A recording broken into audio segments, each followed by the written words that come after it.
90.7. Sompa 90.7 ewo bono Nepo FM Sompa 98.9. Sompa 98.9 ewo sunwane na afeso so na hafo ne mpotem Kenya akone abusuafo no ekura mu ewo hoye live ewo Facebook sompaonline.com sompaonline.com awie ofa hodo mu ade ekobia no beja bia hwe ma wanya bi akenka YouTube no so aye adwuma eya Jemizo 5G de ya fra na afeso de ya fra ye 21st clinic afro se wone sciatica expert yare nka ye bia ka ho bia no ye hu adwuma ye mtim sisi de koko ne hawo eya 3A herbal center na drive friend koko master no ena aye adwuma nyina of course, we are the fastest internet in the world, cloud internet in here. Well, for all top high, any Love FM in the D and Hanimu. Tana Sompa Trapa news site to Dr. Hannah Tiabe of a Bay Herbal Clinic. Frau Sabrana Bibia and Yaboko, and from my home firm, and who now from Ubaya Piano, where you Wajuma. When another woman a read an aquabra casanafi. Oh, Hinay, mamma, a Kriabua, a Siama Yaja, Jan Samno, Yade Air Barber, some Yanya Brania Dajana, a Munchemo, Siana Busia, Yentime, and Fansomo. Ghana Marasaba Jafoni be Eco Piemu, Ewa Kenya Memu, and Inano, Ayase, and Comodia Betimia Boa May, na Yankanko, and Noma Etimia Kosuye, Ede Amayan. The bra okra Ghana force okono ampa memendano eno tutomu okopiemu ewo Kenya memu e bra Kenya no wa transemu na odi nkobono na no na omote ye ne se dede bi ewo akire ho no te se bia Ghana mraso dwafia na kyerese nipa bi abekire ho a wo ye dede wo Ghana mraso dwa wo de tutu Kenya de ho a seba ya wo bete de me kana senti na me de Ghana de no ye mfato ho e de akire wo omote ye ne se dede bi ekoso ewo akire no nyina akire se Kenya man no oban no ya omuwom ewe Kenya hodom no enema bi enkoye emfa ema womo na empanifo sigina yeso om de taxes makoma be se dunson esa ade begu won so eno na maburu ni adehye bi ku ahodo ye wo Kenya mamu kire se aten se de ayeye ya bre oman ba ko e betena mu ade be chi ade be se de bia eto ahodo na mo de ba enwuma sam so nkoye Ghana maburu nyina so no obi aso hwe anim se obenya adwuma yenti Ghana fo so esu no na Kenya adehye no so esu se enwuma sam ne ade enema enkoye emfa ema wo mo na embarase bujafo ya wote se ebra na odi nkomo na dede ekoso ewo ho no wondin ana edidi so esa Kenya me amfa fia sabrenki asem oye kanabia nka yasam foforo yerwa Emmanuel Jamfi wono ya mrase bejane de ma de hye ya ewo odoto bi abato mpasua no so service atete ya mrase bejane de ma de hye ya wo boto na English ya man from enochi Thomas Ampem Nyako esojaman mrase bejane eno no Mohammed Hadi Tafiru wono so ya mrase bejane de ma de hye ya ewo nantonu achi owura ayere ayefen Anita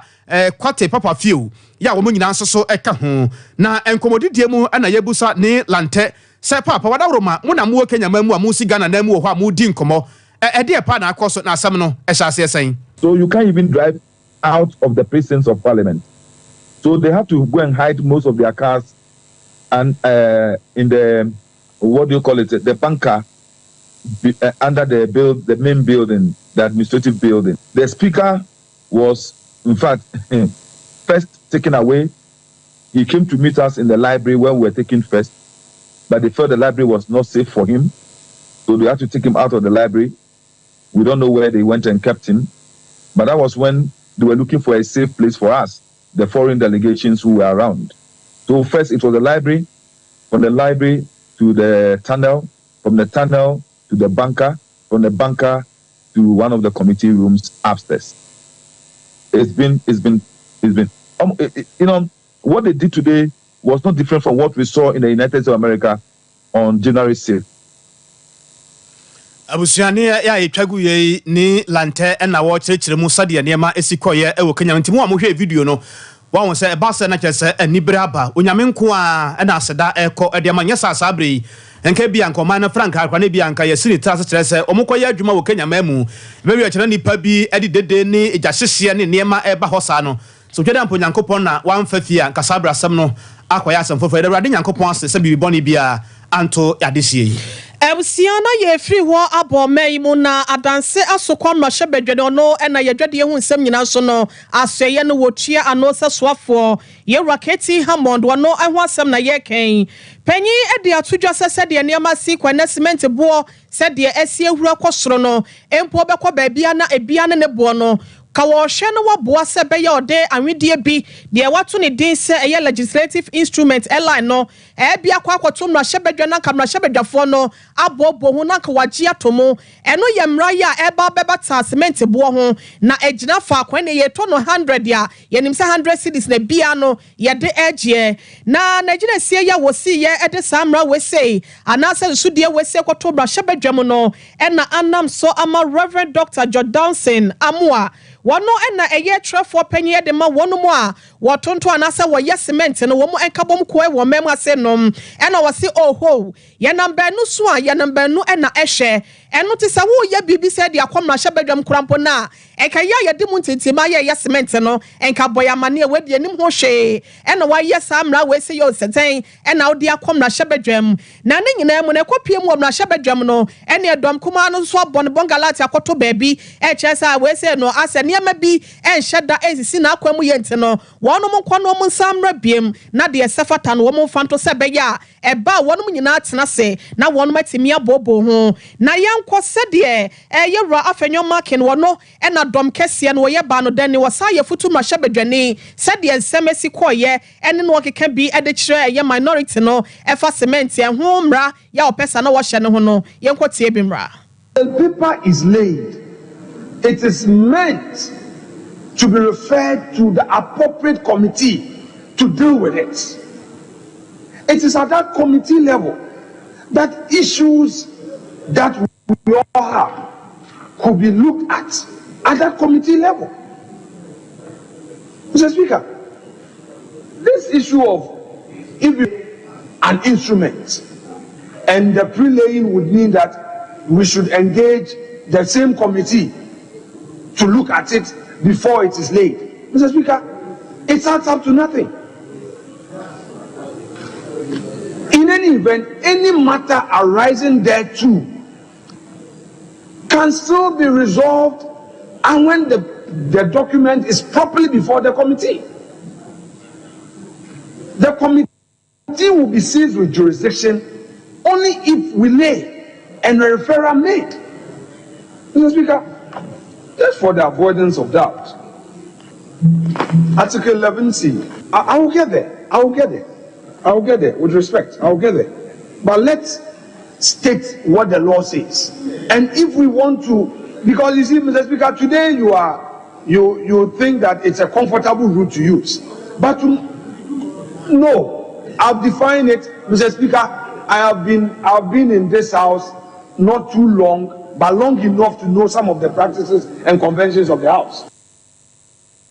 Ebusia would wani chiremu ewo dom kese ya wonu mo bra hyebadwam na won ba no dene ye ramakin afenyo ene ekotie no no na chese dom kuma no ta wate wo ho ede afri eye anwede ye no ebetimi aboa ama emra ba beda cement bo ho no ena na wo keke bi ache wonu bo ho no na enum no ena dom kuma no se omuso ewo bika na se de wonum so so hwe nsem ho no sei ena na esitie is a reason for the pre-laying.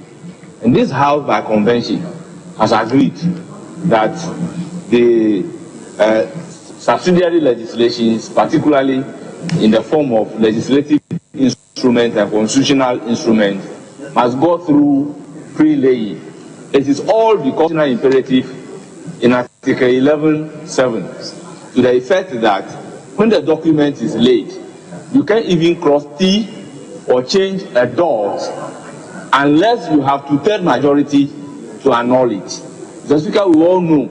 this is a delegated function, subsidiary legislation. The Speaker, the Supreme Court in various cases upheld that once the document is laid, you can't do anything about it until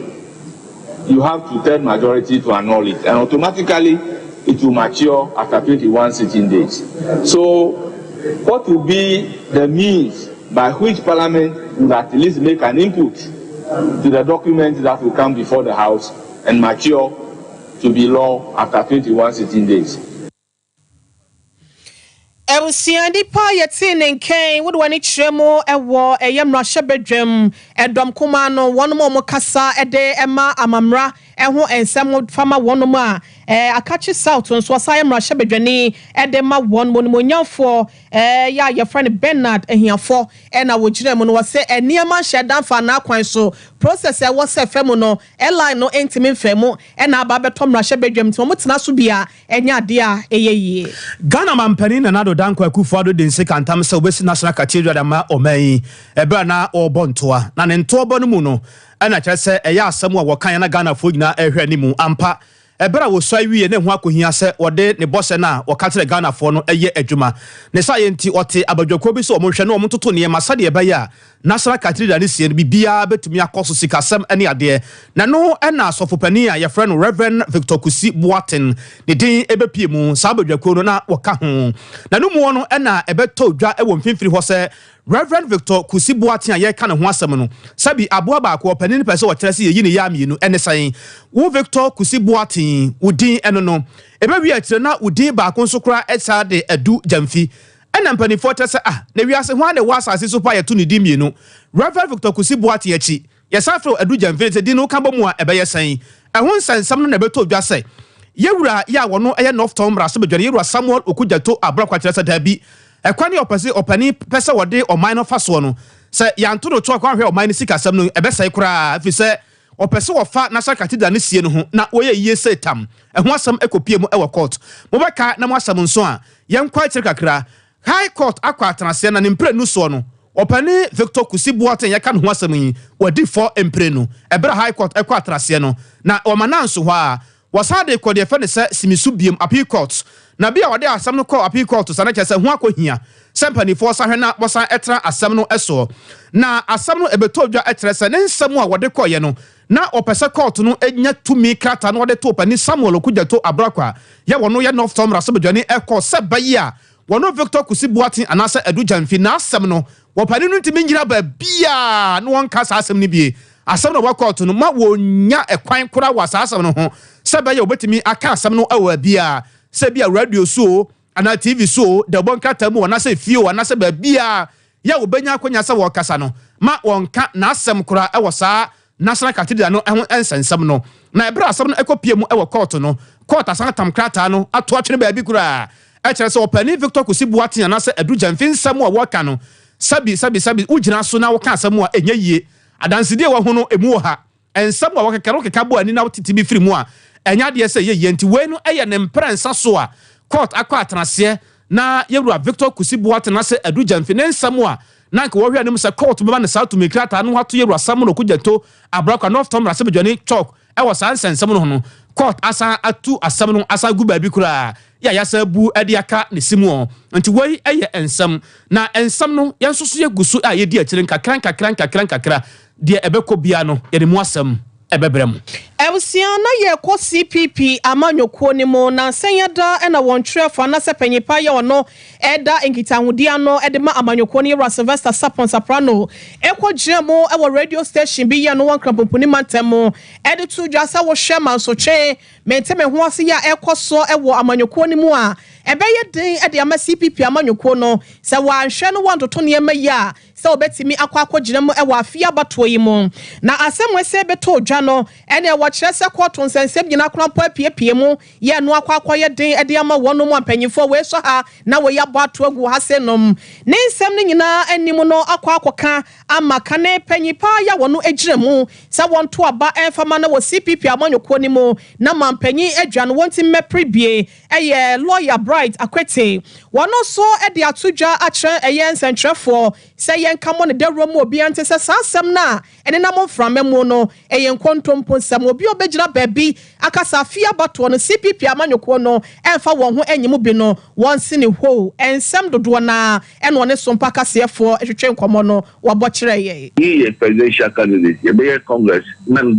July Congress na be presidential candidate to the stand for election Congress no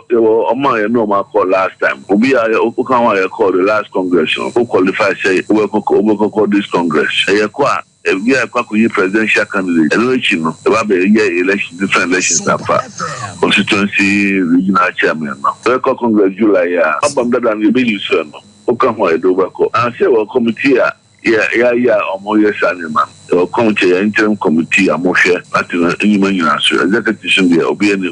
so you shake your until a year committee. Na CVP, you, Obianya ready. Uncle Thomas CVP, for the last time. Kane presidential candidate the CPP amanyoko ne yero lawyer Bright Akwete na no disem na yetie opani brebi atwam na oyo man esana hene ewra setepe na kasa na otese Ghana mayenye ya adwense yetimu yeyende o mayenye ya adwense yetimu yeyende kura na asa ade no aye baako aye mienu aye miensa ase yedeka no ide ache yedeka ne obi di ache yedeka ne ide ache enesen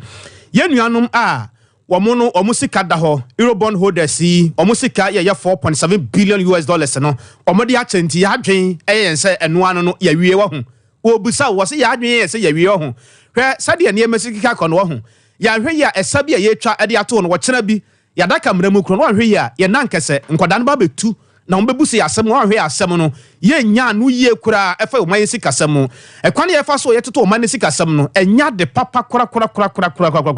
nti ebehwe ne ma bi ye hwe ne ma bi ye na ye kwaya nim wo no atimi aboa o man ebere bi atwam hepe ko honsansam ebai de na kosi ye eno achi dwato a im 54 de na kosi ye de ka ye de che amanone ye hwe kwan be fa so ye man sika asem ka ye de ne ade no ye de be che empo no ma ye kwan ye be fa so betima twitwa nkakra na ye tirim ase ye tirim ye de e wo saa kwan no sinti no ye nye ya adwen se ye bebo bra bia de for man sika asem a ya nkasa ene si yensi eru asem ne o. Happy that this development has come, to give some break to the economy, because as you know, all the indices, were going, southward, and it wasn't something which we would have to be too happy about. So to the extent that this is opening the door for some relief, opening the door for the fund, to go to the board, which is delayed 2 months. It should have been May, early May. So we are delayed. We were delayed in going to the board for the program approval. We were delayed in going to the board for the second review. And we are delayed in first review. And we are delayed in going for the third review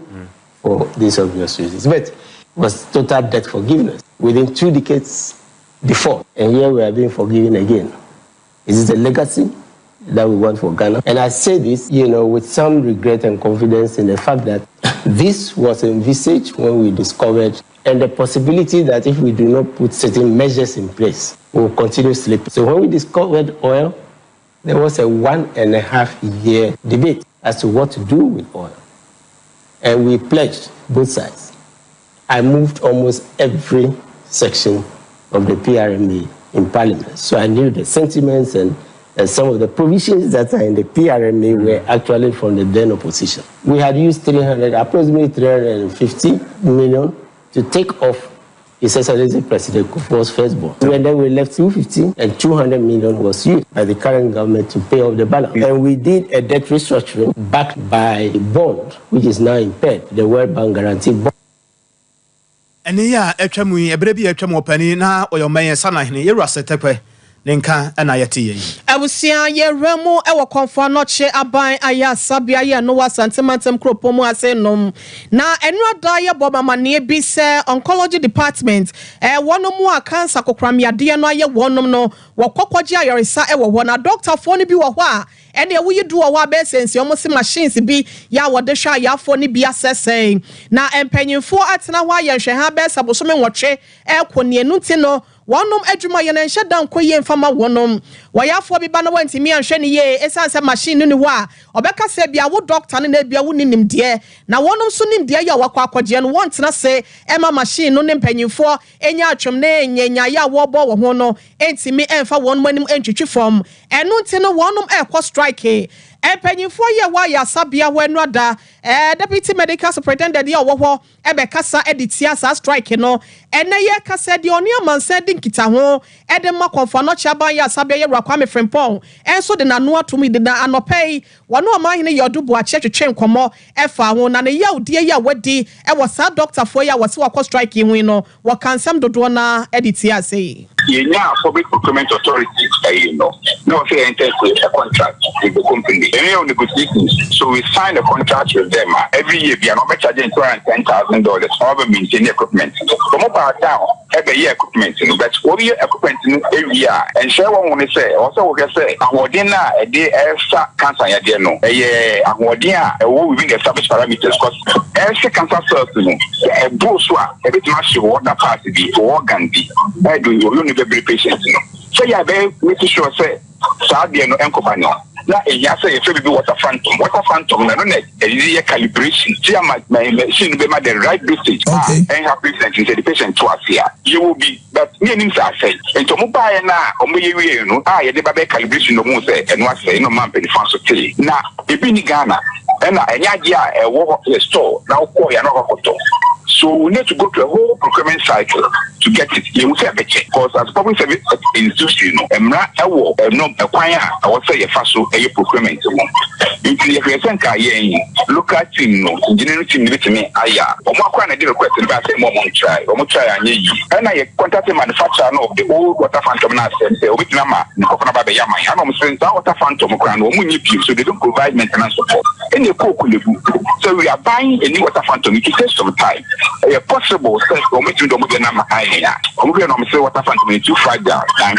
Emra, Kumasensa, and Yemuna, Lucana, and Middle Maspan and Assay into Mutin from my so the only option left for us was to buy a new one. The Kubusana Boa, almost $110,000 a care woman, and this is a budget here because we didn't know they say it was should be in our budget, but management will say we need to get the regulatory equipment back and running so they can actually patients because that doctor are supposed to concern. And this concern management has identified itself with because without that equipment my human here will cancer treatment and it took me. And yes, they are a year it took me. And so management extra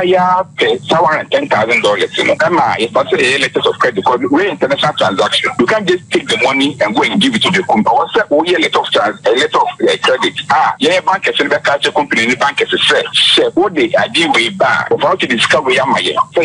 the 2 months will agree. So as soon as the thing is delivered to us, then yeah, bank will tell the say now or more bank or this kind of unfortunately supporting the letters of credit, because no company you draft the bank to the what the no test what the finally last week and it agree on the final draft almost sign this kind of call and Monday doctor because some of my say by Monday no say if you didn't near Juma or mobile fin to moko now the one can say back and forth winning chief medical officer or a member of their management team directed management team oncology and this arrangement in our head of directly our boss all the emails back and forth when you copy it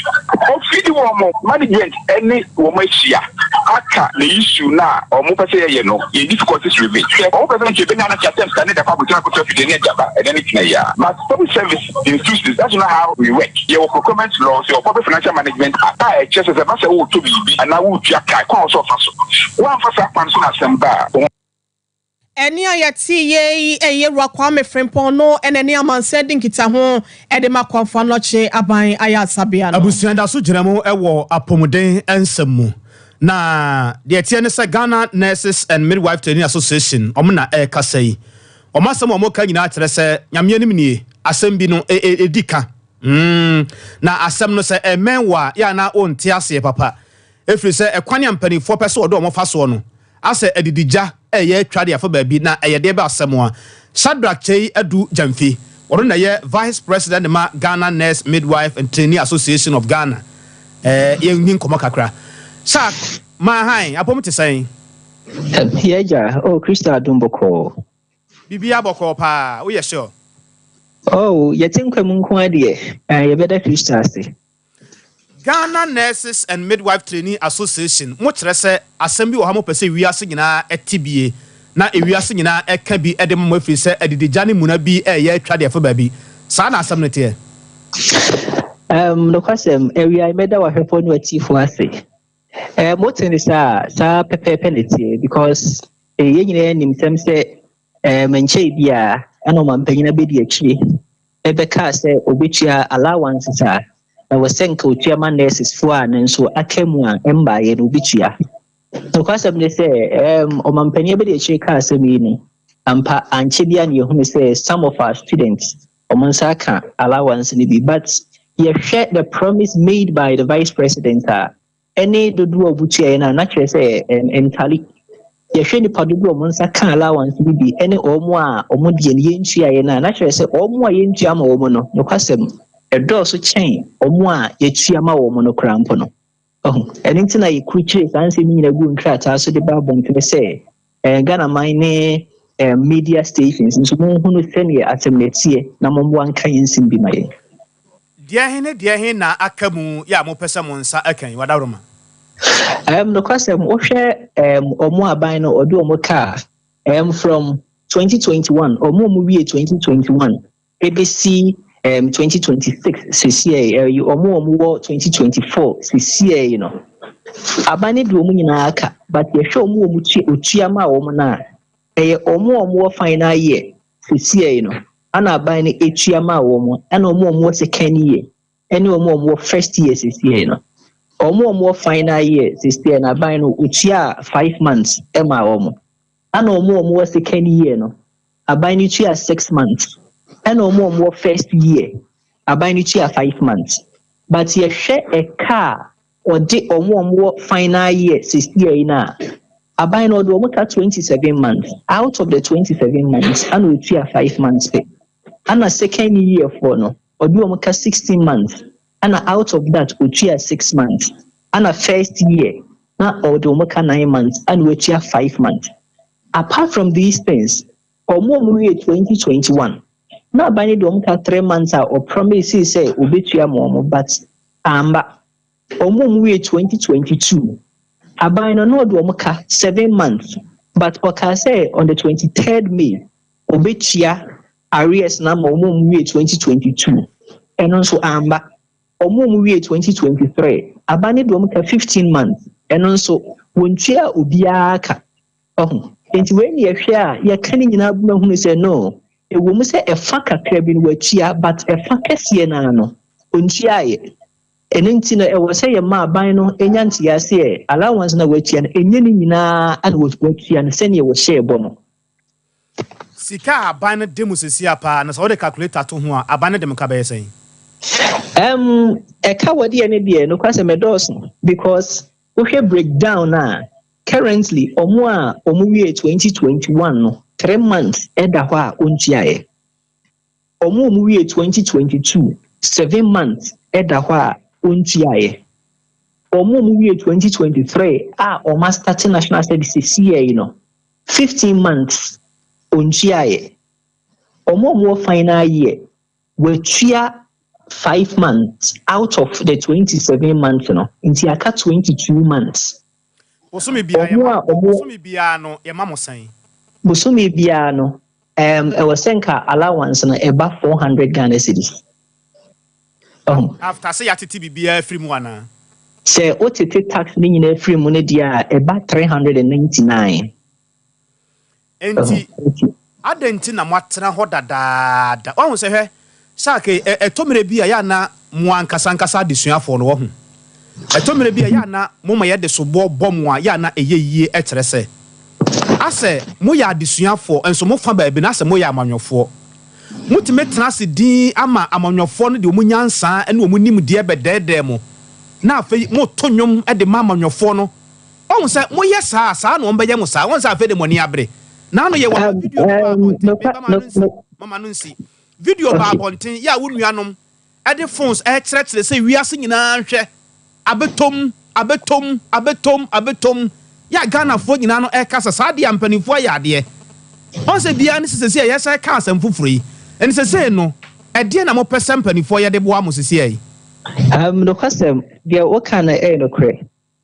ene ni nyinaa no e ka ko wie sɛ tie omobeba abontene say abetum omonsa kan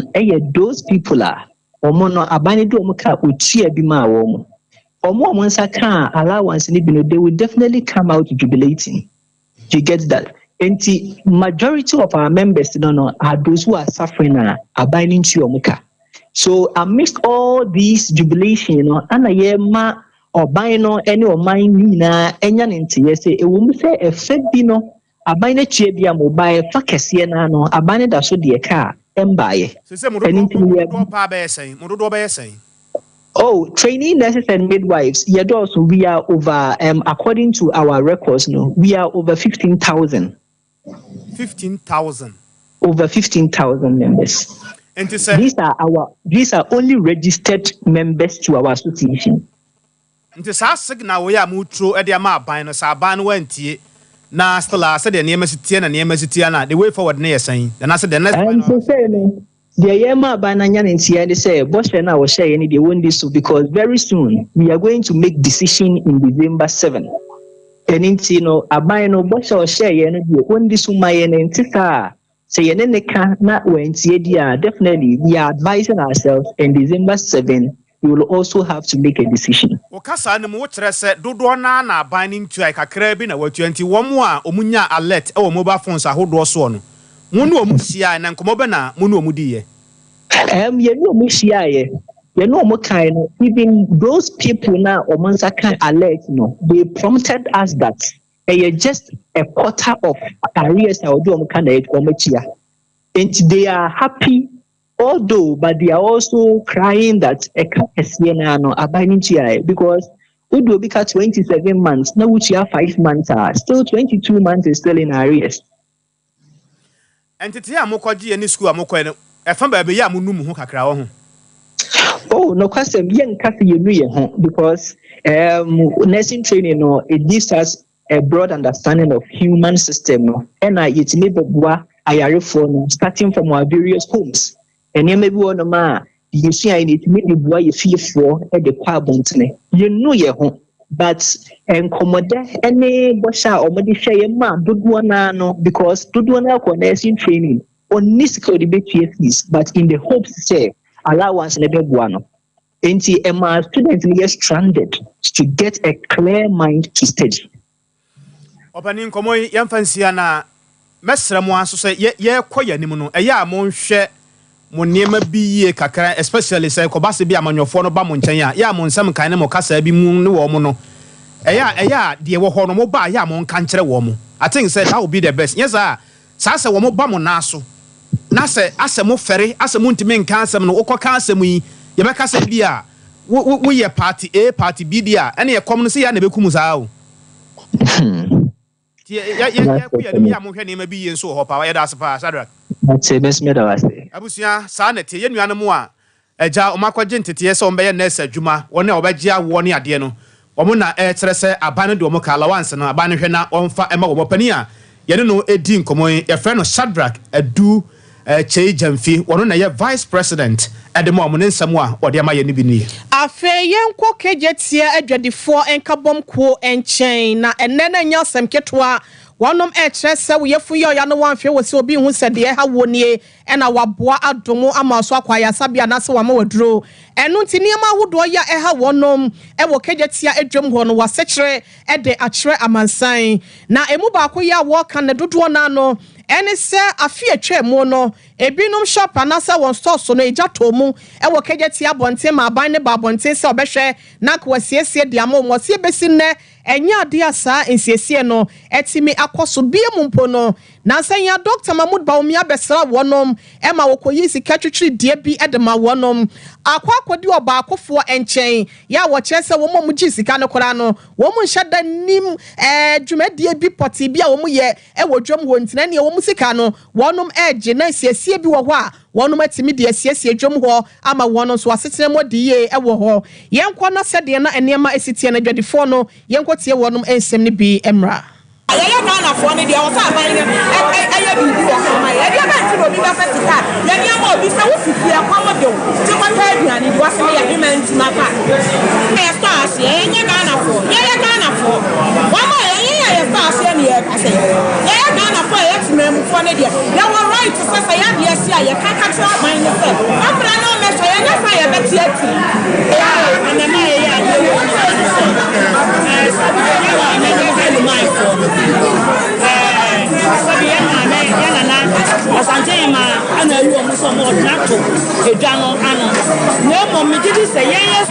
no de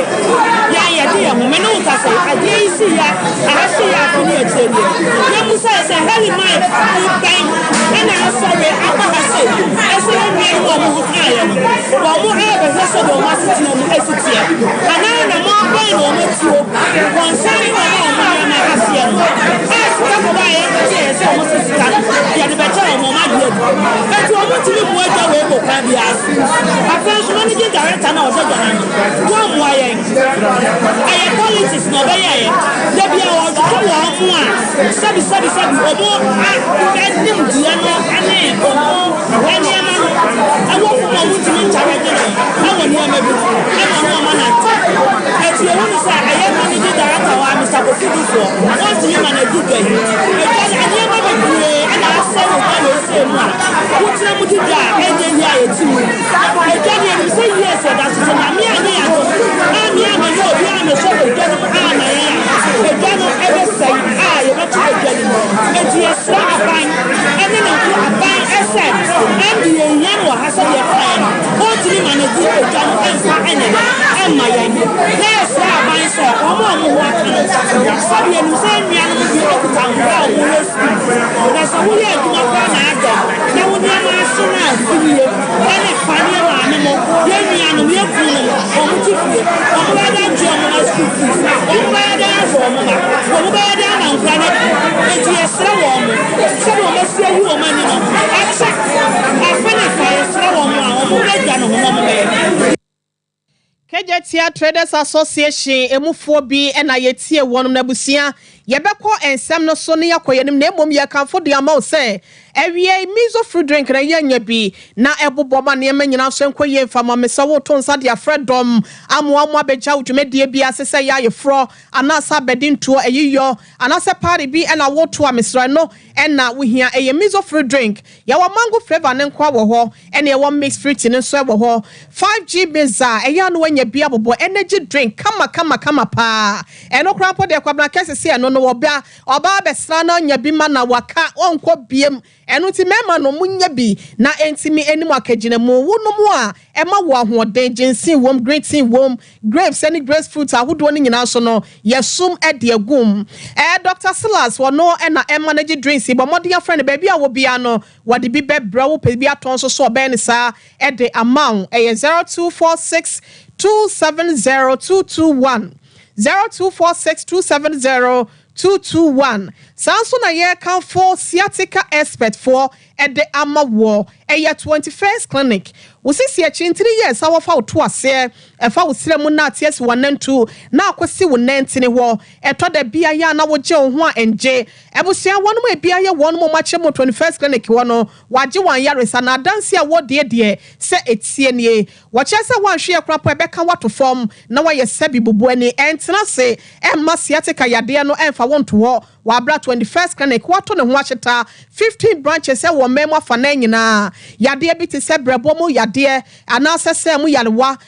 osa na ha wo typhoid anase hwemu bi e na pesa wo hwehwemu e wo mogyamu me so massage papa bi ye bi e wo ho sanso na awo aduro tatahwe eno e wo wonti no kwa na kwaje ba e fato na so ehwe overseas afa radio nche wo ho e na Kumase branch na wo pede e ben wo abo abai mu na mpanyufo enje wo so 0540 311 311 0540 311 311 and 0249 311 311 3A Herbal Center for 83 Eco Caps said yaba koko edini penya koko henipa nema asumdwe ye nipa wono yentimi enya ne sede esitie eno ti wo de na kwakoye koko ye fifiri wanemu wo tompa no de fifiri wo ye mu no ti kwaja nan so a na emoja na eba no ebia sisi wani ase ama wani so nyina yokusukuku eye 3A Eco Capsules Coco Master ena ye kanfo de ama senye binomnom na etu koko ni nyina ase mfama no aye free wani pedua ni mo what wanna wo ye adwan we say yes wo koye ewo eya abrabo ni mu ye kan fo de ama wo sisi ye wo ya eya na wanya bi 3 call casts ayemtimo dro tata hwenso no na kwakwa dro tata hwe we se me so wo kɔ ba bia betimi anom na de akofi se eya na enka bomodia friend panyufo na wonje wo so na emofo ni chemo kolna ke bapidang misty ene enutobia ahodo no na kwaji bi eton na kwaji bi kwaye ho adro eye 0540 311 311 0540 311 abusia ye fancy ansa na ye ntwa ye homla ye ba ansam no dodo na e na aka kira ye de befo amoso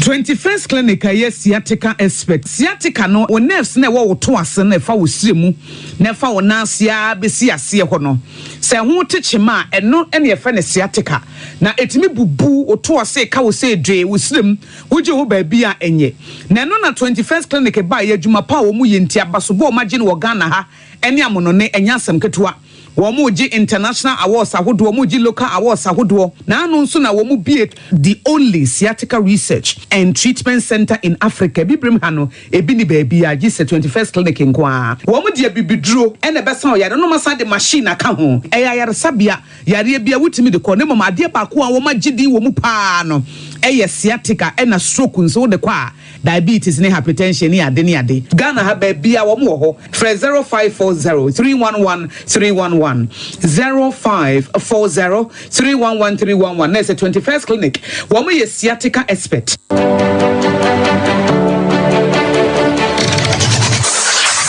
Introducing Mixer 5G Sparkling Drink, a whole new refreshment in a can. Mixer 5G is a tasty non-alcoholic drink. It is a perfect companion for all your events, including parties, weddings, and funerals. It is made with green tea, ginseng, guarana, grapes, and grapefruit. Get refreshed with Mixer 5G Sparkling Drink. For bulk purchases, contact 0246 270 221. This advert is FDA approved. Brakasa ye duabon waso a ne dwumedi wo nipadua biara pomden ene na brabo mu ne hienye pa enye brakasa nko nuaban ne nhaban bi te se kwunsusu a abonwono ne dia akeka ho no kura enwanunu ahodo a ekwa animu yi ankasa brakasa ne sa nuaban bi nom ne akeka bobudi afa abefo kwan so a ye de aye brakasa powder brakasa powder siesi nipadua na baako ahodo no ho ban afri mpani yade ne yade ahodo pi ho fa enkodate de ma baako freduane anopa ne anwumre anafa enkodate de ma baako woni nsuhie yeti anopa ne anwumre wobra wodidi awie ubenya brakasa powder to Kingswalk Herbal ne Heroes Herbal Accra Okesi Drug Lane Dani Herbal Kumasi Mensa Takrade Mose Pharmacy ne Greenlight Pharmacy Sunwane Cash and Carry Supermarket Asantwa Herbal ne Bibidro Depot Techiman Sewa Herbal Mampong etufo mfre 0550 19 15 14 brakasa powder aduane san ye dro FD ahwehwe sankratu mu agi atum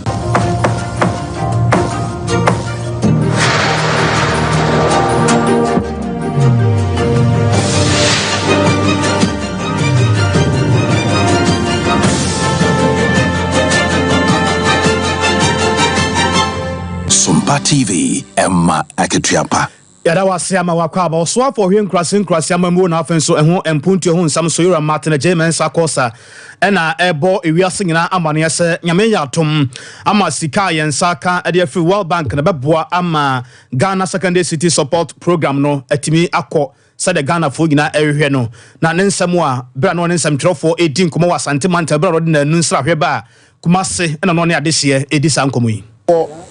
asokwa yaba otafo nize woso ubeti ase di interese NPP aban ebobosia na bosia aban abono so hwen susanso a edi abroman ya enika I mean very good sabre bia ya ko nyina ye ne mu ne ko media for ubeti se nsuo ekukuru binom dan because o momentemu anazo mu de achi data kese da ho efa nipa na se japade ye kohwe dan bi wo tafo a nsuo ne yiase nyina bejizo mbo yi a che Ghana fo na de obi aka ne se sa Secondary City Support Program e bae nema te sa kwan ebiji se edwa ebiji se storm drains ene ne ma hodo ɛna abɛyi afiri hɔ sɛ saa dwumadie yɛ amma na nkɔmuda so wɔ saa tebea no Ira Martin James Sakosa and the attending Kenya. Ebusia ye remu ewo nkranza na kwabri rural bank ye no ewo hono one makoya ye de bi e de ama nkranza senior high and technical school ya wo twanitia efre no nkranza sectec no ni nyina da eye enkonwa ya nkwada dodo betimi atena so na watimi asua de wo kyeremu a won buta ye asiase ye nam so ya wode ekoma ye no sebe ye betimi aboa aba free senior high school ya MPP aban na dankwa akufo do tua no de aba no ebetimi agina brand na etimi aboa ama nkwada na de suemu nsem no so no etimi akoye manager ya o manage eye bank e won kranza no ye radwamena wo bonkomo e de kyeryen no kranza setek ya ye adesrede kranza setek o mo de beto ye nim se o be hia enkonya e de ama mo students no enam se o mo enrollment no ekoso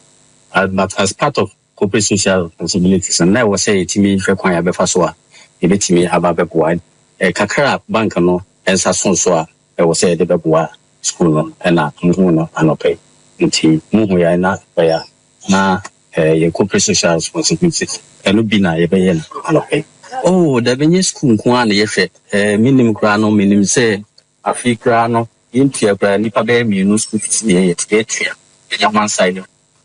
they say what they propose no ba na say bank no hwe na so mu fi say na ya na say follow within that corporate social responsibilities na there's a bank no transit in home now transact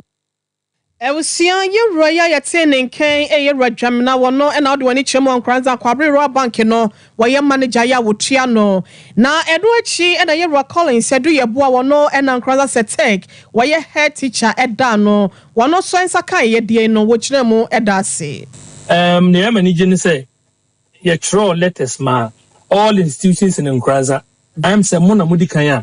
mabaya de fefe ya man ye de mo ase elim say ebim abasaba ne krakra mu no guest prefect ya no ewo ho Raba Mavis wano so eto kakra edita ya chiri afers na ye da kwanza kwa rural bank ena no pay kese pa say ye do ya de shede edeti ni na mabwa ye na maka ye de man na mabwa ye ni kunya entise ye kan se na ko ensham na yin say ashase mpo na moye say die say enre ekwa animu no ubogusu akai na masa abwaye aseda enikabia na yede mawo Abusia guest prefect ya one kranza sector Kera Mavis ene ekokotie no e Abusia adwadifo ya ewo so ame kropo na etrese eda na yesie da ma omo no nkanye ne bone so na so no so masida na wi o mebia no ma matimi akomu akoton na so pe bia to benye bia akoton no eno ne asem tentente akoyese brofo nwum ye o ma kan mu busa mpanifo so da ben o mo sere mpanifo ala so mo hwe na o mo mie dwane ma o mo sebe ya o matimi akotena ho no ma ye adwuma na ye structure be na ne abonisi ne din nua aye ni se adinwa sisi so na nsuo ton so a na ha ya ateche eto bi e ba na se ateche nsuo to kwa na ya kwetimi kata ni ma so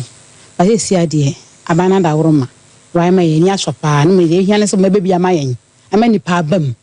se nipa heda me mbam se ete wakwa obi ama meto ade be se nipa de dos mu di a obi ya be pese obi ma me de ya beto ade ti ese to mebi ma yen na nipa mnam ne yen kwa ne nton ne ma no ifi se de ma de ni asopa ye no mase amishra wo mu yabubu dada na yabubu asi